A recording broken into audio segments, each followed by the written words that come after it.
Switchback is all about understanding your thoughts. The big word for that is metacognition. And then from understanding your thoughts, we move into managing memories. And when I think back to my life, it's just like, oh my goodness. There's so many times I had to ask myself, what was I thinking when I did that? And to tell a logging story, I tried logging after high school a little bit, but I couldn't manage my thoughts, and I became a nutcake. And I ended up on a skidder crew. I started off in 1979 on a steel tower on the coast, working for Elk River Timber, got moved to a grapple yarded crew, and then onto the skidder crew, and I'm thinking, I'm 19, almost 20. Skidders are awesome. They are big and four-wheel drive, and I'm young. And then I remember one day, I was pushing logs in a pile. My operator had a pretty sore back, and so we swapped off operating and running chokers in the back. We didn't have grapples back then. It was all line machines. And I'm thinking, I'm a new young worker. I want to do a good job. And I pulled my logs into the landing, and I started pushing them up on the pile. And then I backed down, and those logs disrespected me. And they rolled down. And I went, bad logs. You belong on the top of the pile, because I don't want them laying all over the road, because then I'd look bad as a new young worker. So then a little more throttle, a little less clear thinking. It had nothing to do with fatigue. I was good in that zone. We were pretty weak on the safety systems back then. Trust me, 1979, safety was not a really big issue. It was run or die. And so a little more throttle, push those logs up the pile, and they tumbled down again as I backed the machine off the pile, and I lost my mind. And I got angry. And I thought, I'm going to teach those friggin' logs a lesson. And I was like, screaming in the machine. It was an old Clark 666, the devil's machine. And those logs went up to the top of the pile, and I thought, this is it, I got these friggin' things up here. And then all of a sudden I realized my machine's only on 2 wheels. And I'm standing there. I was already out of my seat because I was thinking, this sucker's going over. I was standing in the doorway going, if I jump, it's going to come down back on top of me.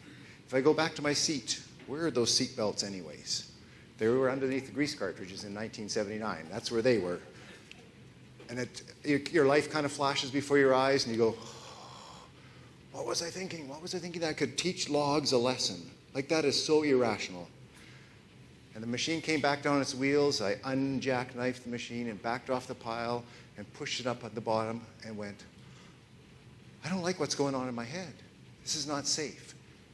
And I have a hunch that a number of you in this room have had those kind of experiences at home, at work, or in the community where you look back at what you've just said, look back at just what you've done, and you just go, what was I thinking? Why did I do that? And what we do at Switchback is we unpack that for you. And so this week we were in Houston with the Wilson brothers, and they invited Andy Mites, did I say it right? Andy Mites is contracting, and Blast Pro in to join us for a 3-day Switchback. And the week before I was in Anaconda, Montana with the U.S. Forest Service. And the week before that I was in Ontario, California with the Forest Service. And the week before that, Santa Fe, New Mexico with the Park Service. And they're struggling with the same stuff that I was struggling with back in '79, is understanding my thoughts and managing my memories. And then at Switchback, we have this big banner statement, people can change. In fact, sometimes you can actually scratch out the can and say, people will change. And also that the power of success is in team. So the topic for today is building strong teams. And to build a strong team, our theory is that you need to develop a sense of self-awareness and situational awareness. And it starts with this foundational piece of understanding what's going on in your head. So here we go. I'll peel this thing off and start with a brain diagram. This brain diagram was, and still is, instrumental in what we do in Switchback. And when my wife and I first sat in a Switchback training in a room kind of like this, a little smaller crowd, we came home from that first introduction to Switchback, and I was asking my wife, like, where has this stuff been all my life? And she grabbed the permanent felt pen and drew the brain diagram on our fridge. And I'm going, honey, that's a permanent felt pen. That's our white fridge. What are you doing? She said, I need to see this every day. So here we go. I'm going to show this to you so you can see it. We call this the brain. And it looks nothing like your brain, and this pen is dried up already. Maybe this one has juice. There's your brain. Looks flat line. No. So what we've done at Switchback is we've taken the complicated part, the neuroscience, all the funky stuff that people introduce and mesmerize you with big words, and we've tried to reduce it down to something that's simple, memorable, so that in the heat of the moment, when you are thinking about putting the pedal to the metal with that skidder and driving some logs up a pile, that you can remember this stuff and make a good decision that will affect safety and help build team. So this is good for supervisors. This is good for the boots on the ground. You can take this home and apply it to your kids, to raising a family. You can take it into minor hockey. In fact, Campbell River has a secret weapon now in rep hockey. It's called Switchback. We're going provincials 2 years in a row now, and now they're starting to drag the parents and the grandparents into Switchback training because you've never heard of a hockey parent where they lose their mind. So even the parents and the grandparents benefit from this. So what we've done at Switchback is said, look at lots of complicated stuff. Good stuff happens at the front of the brain. Cerebral cortex, all that funky stuff, big words. Front of the brain, just remember that. Back of the brain, not so good. So we diagram the front of the brain as a continuum. And our target is right here in the middle. We call that team, and this is where success lives. So if you want to build a really good team, a strong team, at home, at work, in the community, you've got to start thinking about doing 90 or 95 or 99% of your thinking with the front of your brain. Now, interestingly enough, there's a continuum here, and along this end are people who have, over time, through their environment or through their genetics or a combination of, chosen to, or their default setting is to have passive thoughts, which in turn leads to passive actions and passive words. On the other end of the continuum, obviously, is aggressive. See? You guys are geniuses. Now, when you start thinking about supervision and leadership in the workplace, is there room for passive leadership outside of team? Does that work? We would say no. In fact, it's even tough to lead as a passive leader inside of team. And so as leaders and supervisors, you need to start thinking, where do I fit with my thoughts? Where's my default setting when it comes to this, just the simple idea of passive and aggressive? Too much drinking after work? Do I speak into it? People come into work fatigued? Do I have the courage to speak into it? Or am I just going to be kind of like, oh, I hope it gets better by itself. I'm going to be passive. Does it get better by itself? Probably not. Is there room for aggressive leaders outside of team? Does that work? I'm going to yell and scream at you and scare the bejeebies out of those poor millennial people and Generation X peoples, and then I have nobody running my machine anymore. And going, what's going on? Like, I used to yell and it worked, and now I yell and they cry. And they quit. What's going on? This really sucks. And then I just barely get them trained, and then they want a different career. And then I'm looking at it. So aggressive outside of team doesn't work neither. So our suggestion is, if you want to actually lead well and build a strong team, you need to lead with confidence and a little bit of aggression, but inside of team. Now, how do you know if you're in that bubble? Well, here's the clue. If people are attracted to you when you speak and when you interface with them on the work site, you're probably still in here. if people are running for the hills when you show up, maybe, just maybe, you have stepped outside of team and you've moved from good, confident leadership to aggressive outside of team. On the other end, if you're leading from here, sometimes the inmates are running the asylum. And that's not a pretty picture neither. And back in '79, we had a woods foreman who kind of led from here. And he just kind of hoped everything would get better. And then things didn't get better, and things went crazy. And then he would do that passive-aggressive thing. You ever heard of that? Huck his hard hat and just start screaming and yelling at people. I remember we broke a haulback cable one day. It was really fun. Just new young worker, really tired, been setting chokers all day. Yes, we got a breakdown. I can sit on a stump for an hour while they fix this thing. It was awesome. Foreman shows up. That truck hadn't even stopped before he was out the door. And he was like this across the setting. And he started cutting cable with a hydraulic cable cutter. And he started unwinding strands on this cable. And we were all going, holy smokes, like, we don't have safety glasses back in '79, and we're using squint protection, but this is like dangerous.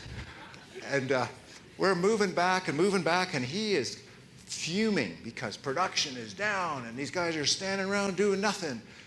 And he cut the wrong 3 strands of the cable off. And he failed in public. We thought it was dangerous before. Holy smokes, the guy's like, wow, he's just bouncing around the back of his brain. And in that back part of the brain, we diagrammed it as 2 cool-looking mountains looking at each other. He experienced this adrenaline bump, which sent him to the back of his brain. Adrenaline is that cool chemical, one of about 35 that rolls around your body at any moment. But adrenaline has a way of sending you to the back part of your brain. Okay, here we go. I have to spell this in public. Line. Yes, thank you, team. Adrenaline. So first of all, production is down. That's a fail. So he gets that bump of adrenaline. He comes charging into the landing, and then he fails by cutting the wrong strands off. And he goes over to this side of his brain, and the pathway is just phenomenal. It's like, over here, must get this done. And strands are flying everywhere. When he failed, he comes back over here. There's the fail, and he just ramps up these mountains. We're all backing up going, somebody's going to die here. This is getting scary. Because at the top of this mountain, we call this Murder Mountain, he's going to murder all of us. And we felt that way. And after a while, and it's in '79 and 1980, that was kind of the culture of logging on the West Coast. So we're from the island in a little town called Black Creek. And that was just kind of normal. However, it's 2017, and we have safety systems, we have accountability, we have checklists, we have safety managers, and we have a different culture that we have to manage our crews and manage our people in. And to be good leaders and to build strong teams, you need to actually keep your entire team here for as much of the day as you possibly can.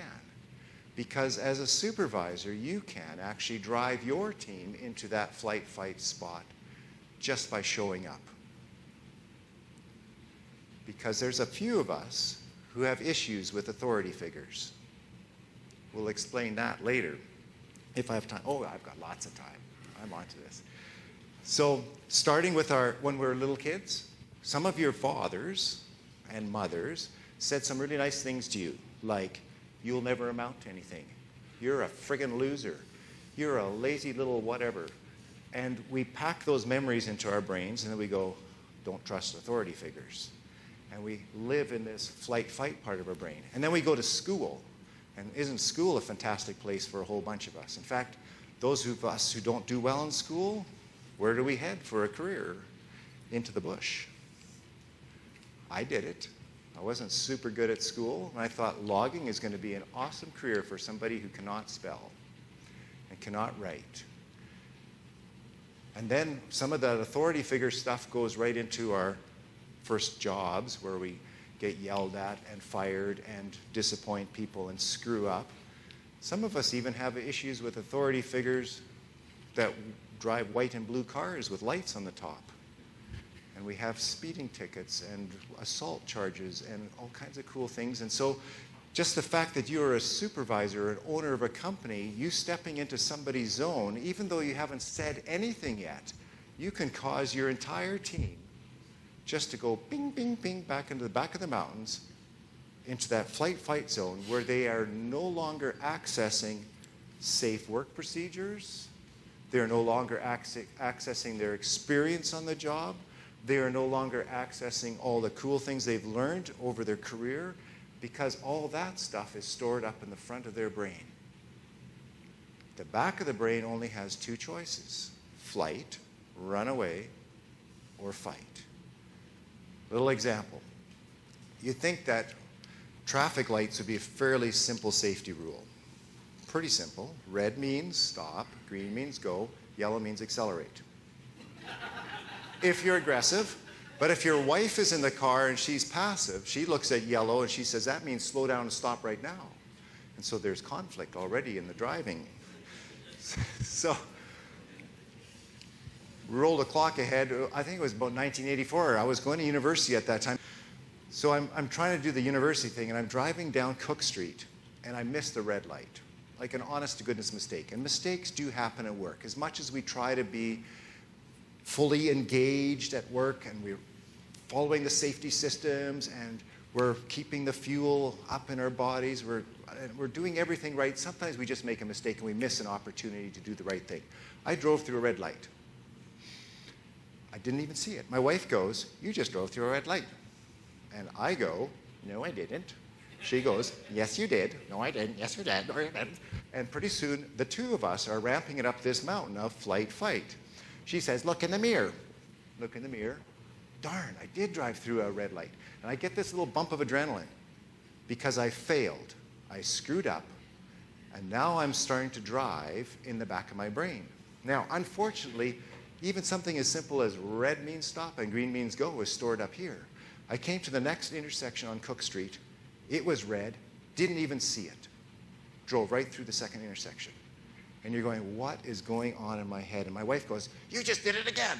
No, I didn't. Yes, you did. No, you didn't. Oh. Look at the, oh, crap, I've done it again. You get another bump of adrenaline. And now you're at this place where you've almost lost your mind. And it's over a really simple safety rule. Red means stop, green means go. And you're going, what's going on? Like, I'm in university. I have brains. What's going on? I came to the third intersection. I'm going to be mentally tough. I can do this. I stopped because it was red. I looked both ways, and I drove through.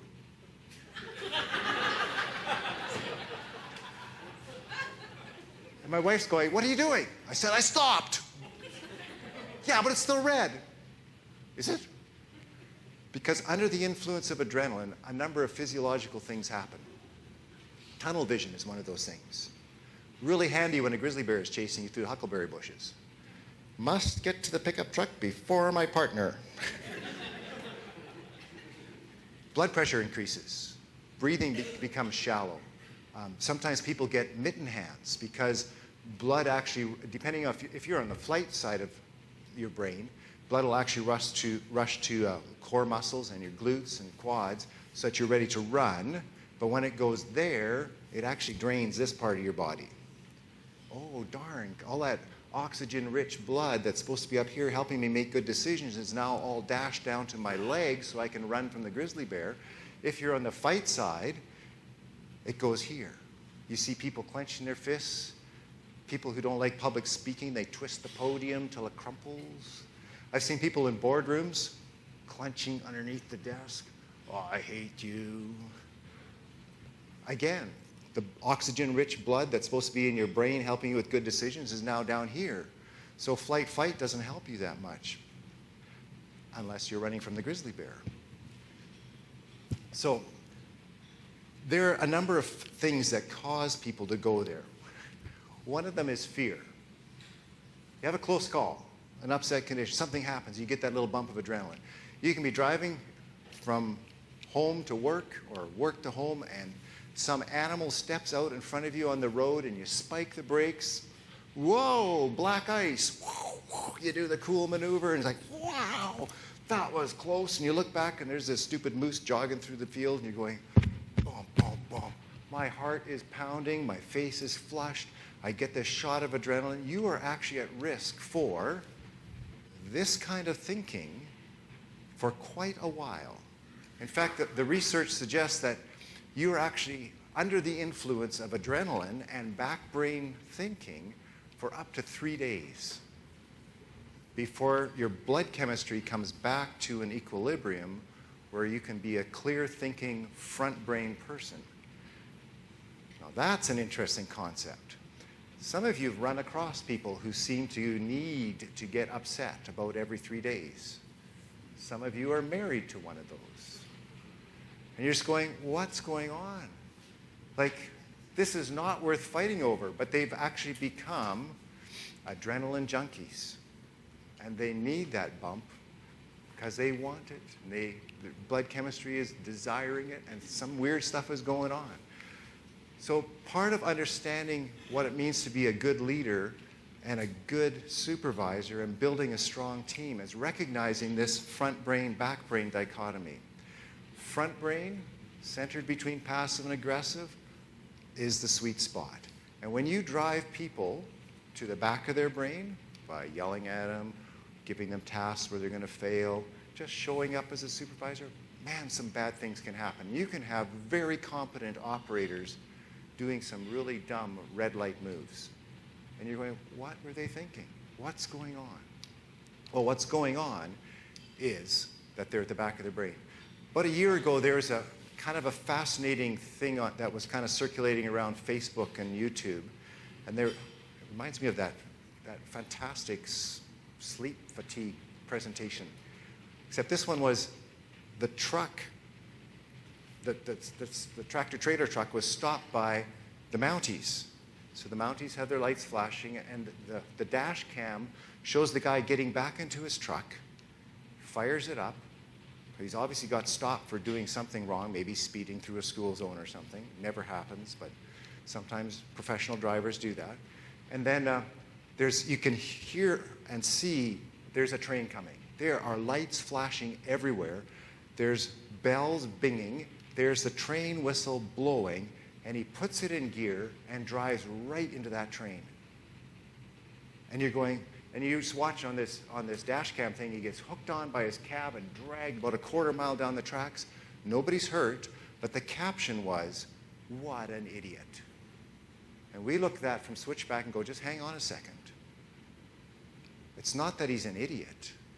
He just landed in the back of his brain and had some tunnel vision stuff going on. He was probably under the influence of adrenaline and could maybe even under the influence of some unclear thinking, maybe had some issues with authority figures, had the bejeebies scared out of him being pulled over by the Mounties, and in those next 3 or 4 seconds, while he puts his truck into gear, instead of driving from here and seeing those lights and hearing the horn and hearing the bells, he drives right into the train because he's operating here. Much like I went through those red lights in Victoria on Cook Street. I don't think I was an idiot doing that. I was just operating in a different part of my brain and I didn't know it. So part of our Switchback stuff is understanding where your thoughts are. As good leaders and supervisors, you need to also develop a situational awareness so that you can see where your crew is and when they're at risk for back brain thinking and operating. The easiest way to do that is to have some conversations with them. Because if you're too passive and you're operating as a leader down here and go, well, I'm just going to leave good enough alone, that's not good enough. So let's just quickly look at memories, because they are as fascinating as our thoughts. Frustration can drive you to the back of the brain. Failure can drive you to the back of the brain. An upset condition can drive you to the back of the brain. Fear can drive you to the back of the brain. There's a whole bunch of stuff. And if you have a work experience a work environment where you have no frustration? Sign me up. I want the job. But typically, we have good days and bad days. Typically, we kind of hope there's more good days than bad days. And on a good day, we can take care of our Generation X people, and on a good day, we can take care of the Generation Y people. We can focus on those safety systems and check off all those things that we're supposed to be doing about due diligence. But then there's the bad days. Sometimes the bad days are only a bad 10 seconds. Sometimes it's only a bad hour where all of a sudden the grapple falls off the skidder, and you're going, did you not notice that that thing was flopping around there behind you for the last week? Now it's on the ground. Production is down. And we're frustrated, and we go to the back of our brain. So memory X's, we'll draw the same two mountains here, is another thing, another piece of the puzzle to help us understand why we drive ourselves and those around us into the back of our brains. Same target, team in front here. Success is where we want to do as much as we can as far as our thinking and our day-to-day living. And it's kind of a percentage game. Like if you're living like 50% here and 50% here, probably not so good. If it's like 10% here in the back of your brain, 90% here, you're probably having quite a bit of success. And then during the day, it kind of changes. Like all of a sudden there's this upset condition, you're going, ugh, now I'm losing it again. I am frustrated, and I am angry, and I'm throwing my hard hat, and. So fatigue can drive you back there. Frustration can drive you to the back of the brain. Fear can drive you back there. But also old memories. And old memories can mess us up. In our diagram, we draw these memories as X's. We just call them X's.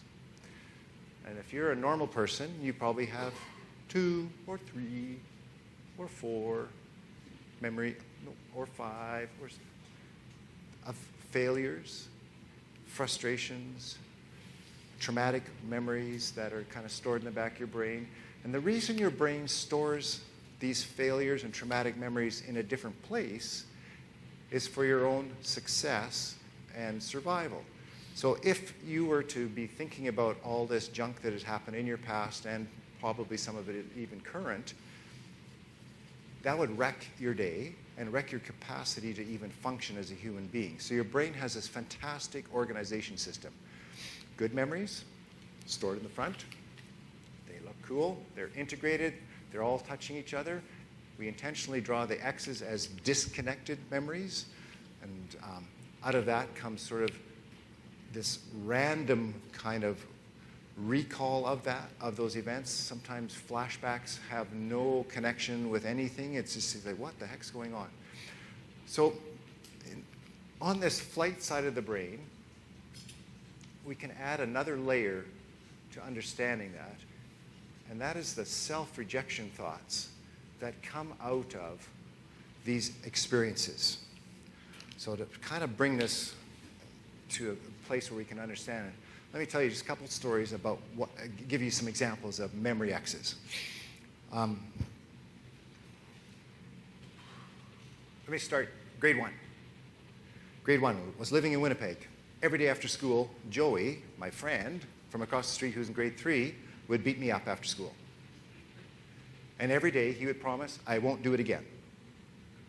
Okay, so being a 6-year-old, I believed him, and then he would do it again. It was always the same thing. Headlock. Ken goes, can't breathe, start crying, throws me on the ground, runs into the house, closes the door, looks out the window, laughs. Every day. So in some ways, that's a memory X. It's a traumatic memory that a 6-year-old packs along. You go, well, it is what it is. In fact, my father actually created what's called a neurological pathway at a very early age, and he taught me how to access adrenaline. Because when he found out about it, instead of talking and using his words and having a chat, he taught me self-defense. He said, you are a little wimp. You need to learn to take care of yourself. So he said, you need to do this. make a fist. And then next time he grabs you from behind, you just nail him in the stomach with your elbow. And then he says, and now we're going to practice. So he got down on his knees, and then he'd do the headlock on me, and I'd go, like, how do you hit your dad when you're 6 years old, right? And he's going, that's not good enough. You got to get mad. You got to do it like you mean it. No, you got it, like you're not, and funny, well, you're getting closer now. Oh, okay, you're almost there.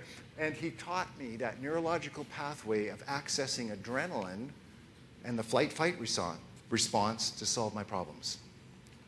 Well, that really worked out well in the short term, because the next time Joey grabbed me, I knew what to do. I had the adrenaline bump. I made my fist. I nailed him in the stomach. He dropped me, and he never touched me again. But what was started there in my brain was this little connection of electrical and chemical pieces that went, if you're in trouble, access the back of the brain. It's kind of cool when Joey beats you up in grade 1. Not so cool when you're in a classroom with grade 3s. And I was a school teacher for many years. And I remember Alan and Curtis. I've forgiven them, but I can't forget them, because they were not interested in doing math or anything else that I suggested that we do for the whole school day. And they were driving me crazy. And because there was 2 of them, there was a lot of momentum, and it kind of just spilled over to wherever they were sitting, and it was just like, I am losing control of this classroom. This is not good. And that losing control was a fear thing that drove me to the back of my brain, and I accessed adrenaline as a professional, and I looked around, and I thought, I must make a big noise to get their attention. Like, I would like to smack them, but that's not professional. You might lose your job over that. And in that adrenaline-charged state, at the back of my brain, I looked around and I thought, awesome. There's a wooden bookshelf on my desk. I'm going to pick that up. I'm going to slam that down, make this rifle crack noise. I'll get their attention. They will respect me for the rest of the year. It'll be awesome. And I grabbed that thing under the influence of adrenaline with a little bit of that tunnel vision, and I slammed it down, but in the back of my brain, I could not see that my desk was covered with glass. It was a glass-top desk. And I'm going, oh my goodness, what have I done? And then I have Alan Curtis going, Mr. Falk, can we help you take the glass to the dumpster? I'm going, no, because they didn't break into those little crystals like safety glass. It was these big, long daggers. And I'm thinking to myself, these self-rejection thoughts. My job is over. My career is done. What's going on? They're going to go home and tell their parents. The parents will phone the school principal. The principal will get a hold of the school board, and my career is finished, and I'm back to logging again. Darn, I didn't want to go. And nothing happened. And a week or 2 went by, and I didn't get that call into the principal's office, and they kept my secret. And I'm thinking, this is good. This is good. But I made a vow that day. I didn't know anything about Switchback, and I said, I will never go there again with kids in my classroom. I didn't know where there was, but there is clearly now the back of my brain in that flight-fight response. You disrespected me, something's going to die. I made it. I made it through another 22 years without ever accessing that neurological pathway that was started as a 6-year-old. And then there was Philip. And Philip was a neighbor. I taught him in grade 3. Now he was in grade 12. We were in the gym. I was cleaning up some stuff. There were some stairs behind me. He goes, hey, Mr. Falk. He gives me a little push. Well, I can't push back because I'm a professional. And he goes, hey, Mr. Falk. And I'm like looking at the stairs behind me going, holy crap, like this guy's going to push me down the stairs backwards. I've got a wife at home. I've got 6 kids I've got to support. Like I can't be a paraplegic the rest of my life, and this is looking like dangerous. I did this.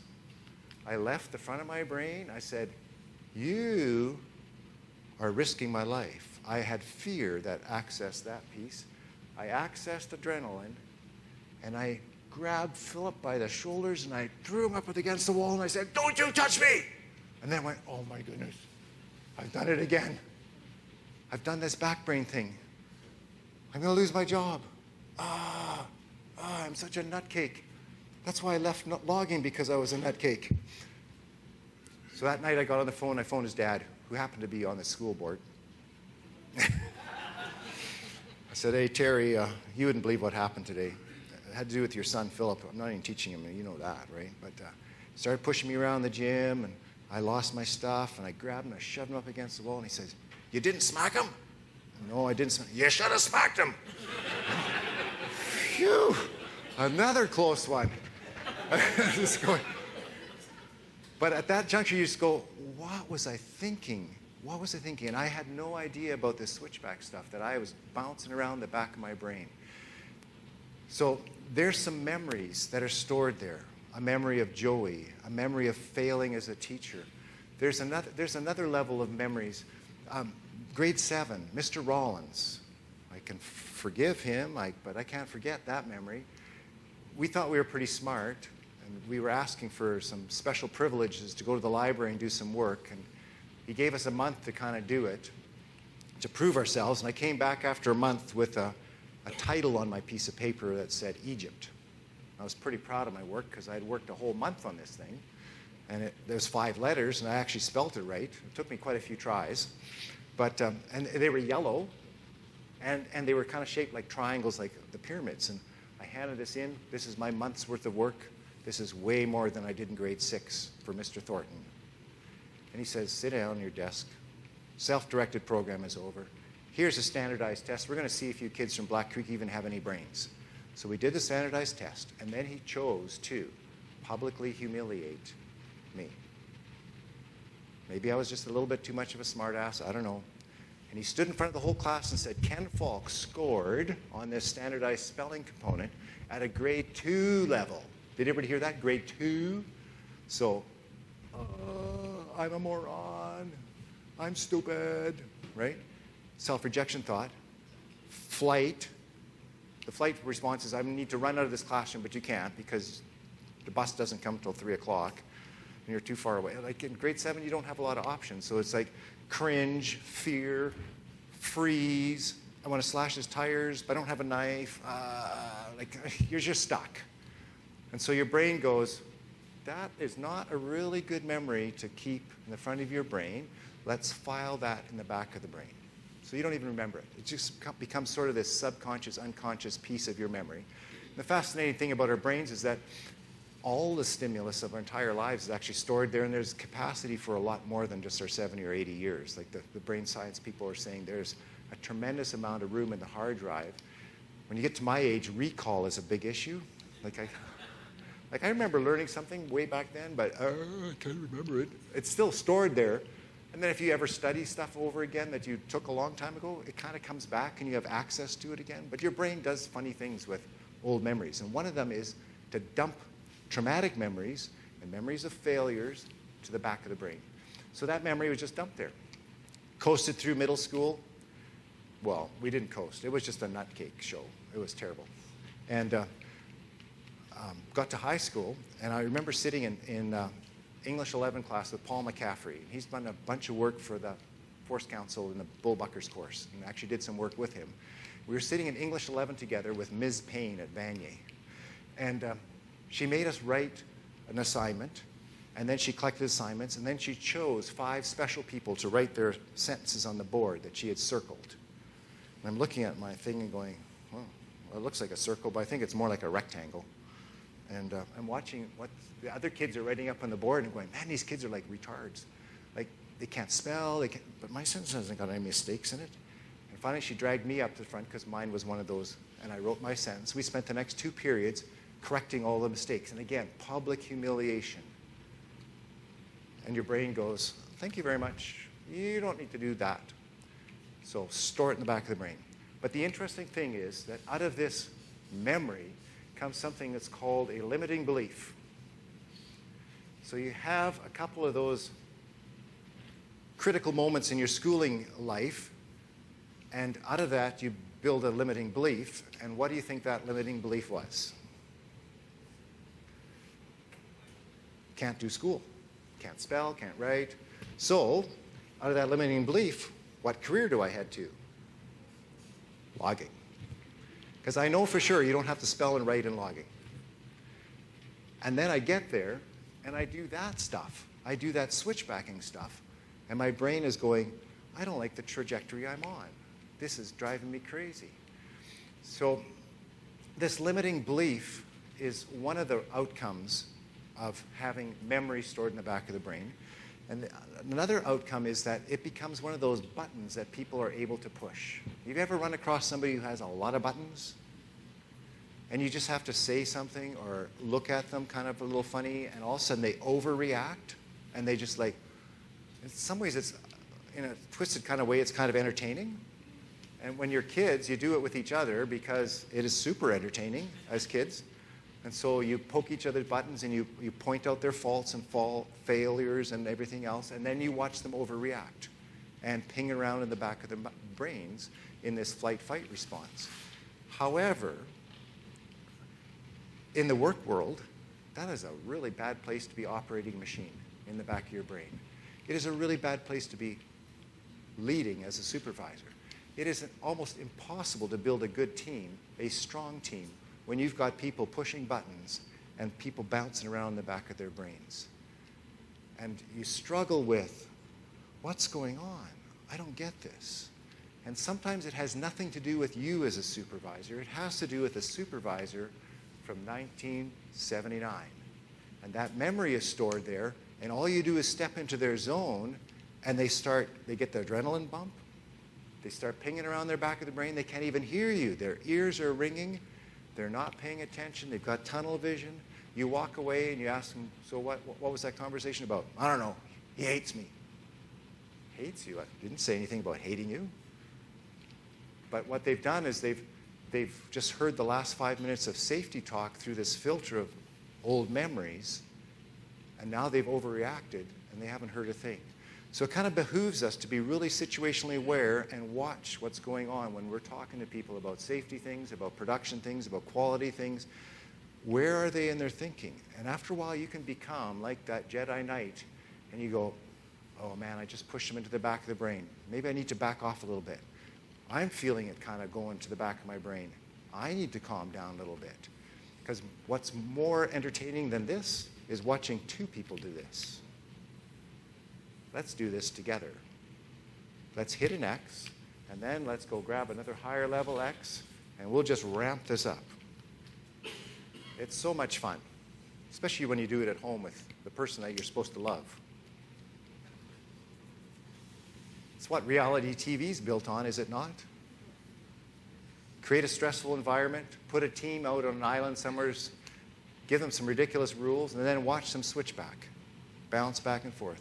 Watch them poke each other's buttons by building alliances and breaking those alliances and breaking trust, and all of a sudden it just all comes apart, and then we vote you off the island. Well, in the workplace, it's not quite that fun. It's not quite that entertaining, but it is quite painful. And memory X's can create havoc if we're not aware of those. So we need to understand our thoughts. We need to manage our memories. And the easiest way to manage these memories is to learn to talk about these events.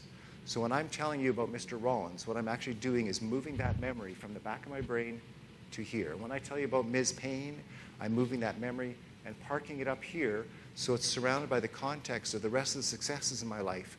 And so when I step to the front of the room and I have to print adrenaline on the board, I can actually do it at the front of my brain. Because if I let that limiting belief and that memory of Mr. Rollins and that grade 2 standardized test on spelling interfere with my success today, I'm incapacitated, I cannot work, and I can't do this job. And I go, I think I'll go back to grade 3. And why do you think I chose grade 3? It was built on that limiting belief. I had a choice, K to 12.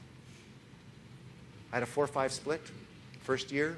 In the very first year of my teaching career, my principal came into the classroom and he says, just kind of scoped around and went, oh, perfect learning opportunity. All right, 4s and 5s, Mr. Falk has made a spelling mistake on the board. Who can find it?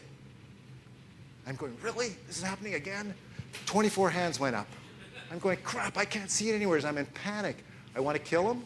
I want to run away. I'm in that flight-fight part of my brain. February. I'd spelled February as the date wrong.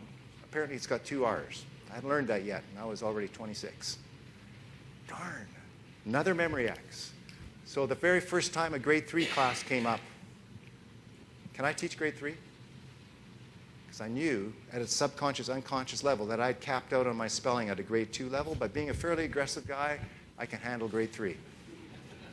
And that happens unbeknownst to us because the back of the brain isn't that place where we have those rational, conscious thoughts. It's this irrational, weird place that we store bad memories. It's the reason why when you're driving down the highway and you've got kids in the back seat of the car and you see an ambulance and the lights are flashing, you say, "Kids, there's a moose over there." And they all look. And you go, "Yes." And then your one ADD kid in the back of the car goes, "There's no moose. Look it, there's an arm on the ground. It's not attached to the body. Ah!"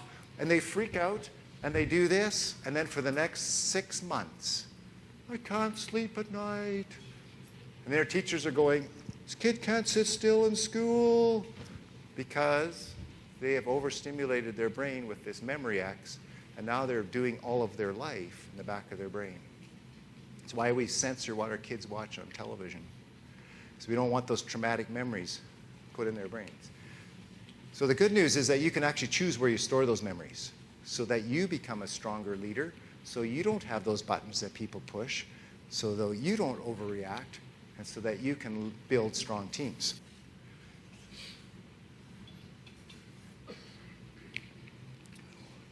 We're going to give profile some positions that people end up in, or places they end up in the back of their brain.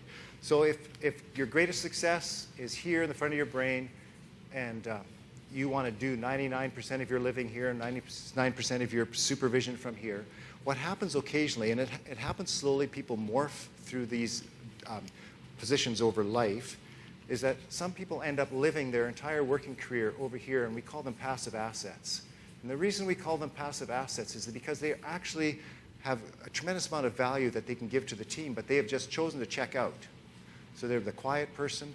Often they're good listeners. Often they're good observers. Often they'll work for you for free at night. They'll process stuff and think about and solve problems for you. But for some reason along the way, they've picked up some X's about team, and they've just checked out, said, team's not for me. So as a supervisor, when you see somebody that's a passive asset, you have a choice. You can say, well, they're just not a talkative person. They're kind of pretty good worker. You can leave them alone, or you can make an effort to draw them in. And one of the easiest ways to draw a passive asset in is through public praise. I think I heard that word somewhere else this morning. Encourage. I think it was with the millenniums or the Ys or something. Encourage them. They need encouragement. And public praise is even better than private praise. I had one principal who did it once. In front of some parents in the hallway, in front of some other staff, he said, "Mr. Falk, I noticed you're outside playing with the kids today, and it wasn't your duty day. Way to go. I really appreciate that." Well, I've been doing that for 25 years already, but the first guy to ever notice it, I felt like $1 million for the next 2 weeks, and I would do anything for that supervisor, and he is still, out of the 5 principals I worked for, my favorite guy because of that one comment. All he said was one thing, and I would die for that man. Because we, as a nation, Canada and the United States too, are pretty cheap on encouraging each other. And public praise is a really easy way to draw passive assets in. On the other side, some of you have run across people who have stepped out of team on this side, and we call them big bills for 2 reasons. We like alliteration, 2 letters start the same, and they also cost the companies a lot of money. Because unlike the passive assets who think a lot, big bills don't think at all. I mean, they do think, but they think after they've spoken. They're actually external processors, so they think as they're speaking. Big bills can be pulled back into team too. They are starved for public praise as much as the passive assets, and they're struggling with a self-image that is kind of weak, like the passive assets, but they also need some private coaching. Oh my goodness. Take them aside. Don't ever try coaching the big bill in public, because they'll just go like a puffer fish. And they'll drop the gloves, whatever. They can out-yell you. So you got to take them aside at a time when you're both at the front of your brain, you're not pinging around the back of the brain, and have that private conversation. Say, you know what? you are using too much airtime. Like, you are talking too much. At our safety meetings, you do 90% of the talking. Can you let somebody else talk for a change? Over here on this side, people who have picked up a whole bunch of X's over their careers, over their lives, they're in a place of low-level self-rejection. Low-level rejection. I can write that really fast. Charlie Brown. Some of you are old enough to remember him, eh? What does he call himself? I'm a blockhead. When he flies his kite, he knows it's going to get stuck in the tree. When he opens up his Valentine's mailbox, he knows there's going to be nothing in there. When Lucy holds a football, he knows she's going to pull it. He knows he's going to fail, which is different than the passive asset who says, just my ideas don't count. And there's a lot of people, even some young people. I watch my teenagers grow up and go through this stage. Holy smokes, do teenagers ever struggle with the Charlie Brown complex where they go, I have no friends, I have no skills, I have no good looks, I have no nothing, I am good for nothing. Again, low-hanging fruit to pull them into your team and build a great team. If you've got people that are living there, you need to actually help them move some of those X's. And you can do that through public praise. You can do it through having those conversations with them. It's kind of cool. Yes, I'm going to make it. This is so awesome. Trolls. There's a bridge with some grumpy guys underneath it. Couple grumpy guys. And the reason they're grumpy is because they have, over their careers, picked up a whole bunch of these X's. And now they've decided that they've developed this attitude, this kind of toxic, negative way of looking at life. Even conspiracy theory lives underneath that bridge. They like to commiserate with each other. Everybody's out to get them. The union's out to get them. The management's out to get them. And after a while, it becomes so toxic, nobody wants to hang around with them. Sometimes another troll will hang out with them. Max 3. By the time there's 4, it's so stinky under the bridge, they have to split into 2 troll layers. It's like we're too negative with each other. Now, when you are raising a little kid and you go, oh, I just hope you grow up to be a troll. That's going to be so awesome. I'm going to set you up to be a grumpy, negative person that's just going to ruin the culture of this workplace for the entire career. Nobody does that. Nobody sits down and goes, my 20-year plan for my life is kind of enter the workforce and then pick up a whole bunch of memory X's along the way and then become so negative and grumpy that I'm going to just ruin my life. We don't do that, but we just kind of creep there, a little step at a time, as these things accumulate and we don't deal with them.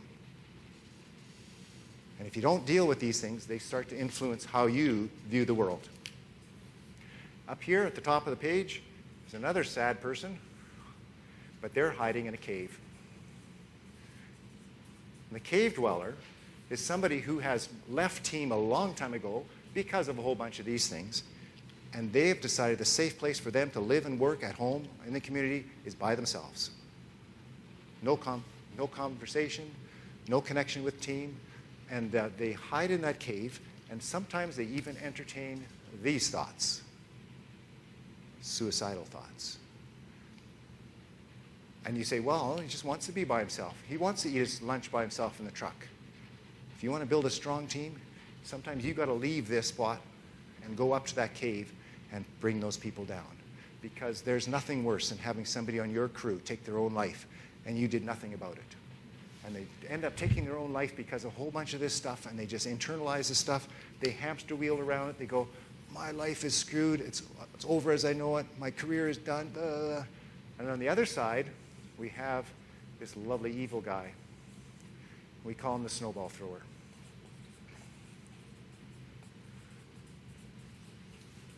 And the snowball thrower also has a ton of these X's, but their response is to become the workplace bully. And they have a perfect view of the cave. In fact, some days they'll even switch sides of the mountain, hide in the cave themselves and say, I have no friends, nobody likes me, blah, blah, blah. You'll see it in the playground with little kids. You see it with parents coming in and saying, my kid's a victim. You're going, I don't know, I think your kid's more of a bully. No, they're over here in the cave. No, they're actually a snowball thrower. They're actually both. And they switch back and forth. And the other thing snowball throwers have is a perfect view of team.